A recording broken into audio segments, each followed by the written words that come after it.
Esther chapter 2. After these things, when the fury of King Ahasuerus was appeased, he remembered Vashti and what she had done, and what was decreed against her. Then said the king's servants that attended upon him, Let there be maidens, virgins of beautiful countenance, sought for the king. And let the king appoint officers in all the provinces of his kingdom, that they may gather together all the young virgins of beautiful countenance to Shushan the fortress, to the house of the women, unto the custody of Hegai, the king's chamberlain, keeper of the women. Let their things for purification be given. Let the maiden that pleaseth the king be queen instead of Vashti. And the thing pleased the king, and he did so. Verse 5.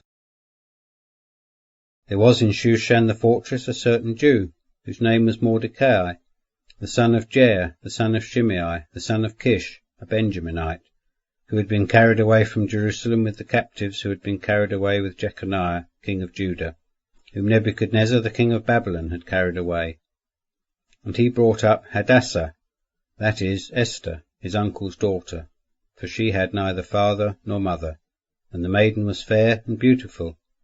And when her father and mother were dead, Mordecai took her for his own daughter.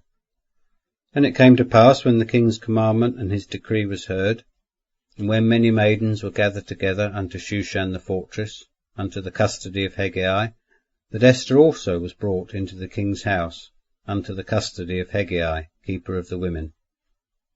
And the maiden pleased him, and obtained favour before him, and he speedily gave her her things for purification, and her portions, and the 7 maidens selected to be given her out of the king's house, and he removed her and her maids to the best place of the house of the women.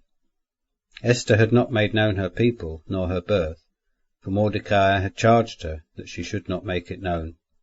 And Mordecai walked every day before the court of the women's house, to know how Esther did, and what should become of her. Verse 12. And when every maiden's turn came to go into King Ahasuerus, after that she had been treated for 12 months, according to the manner of the women, for so were the days of their purification accomplished, 6 months with oil of myrrh, and 6 months with spices, and with things for the purifying of the women, and thus came the maiden in unto the king. Whatever she desired was given her to go with her out of the house of the women to the king's house.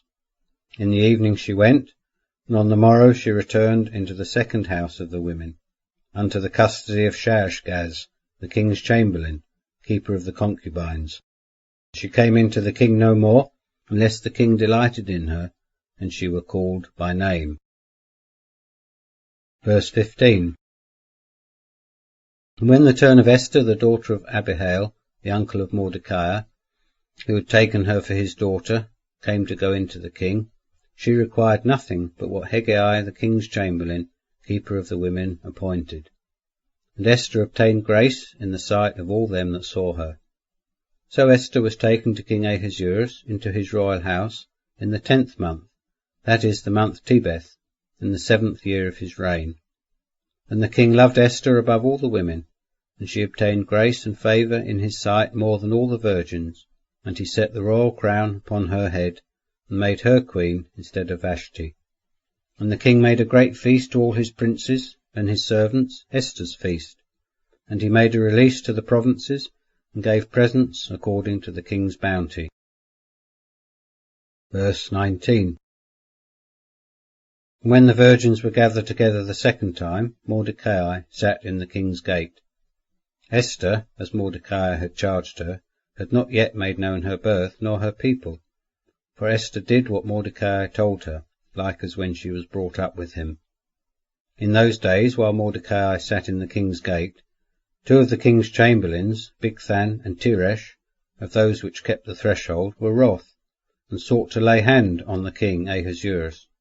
And the thing became known to Mordecai, and he related it to Esther the queen, and Esther told it to the king in Mordecai's name.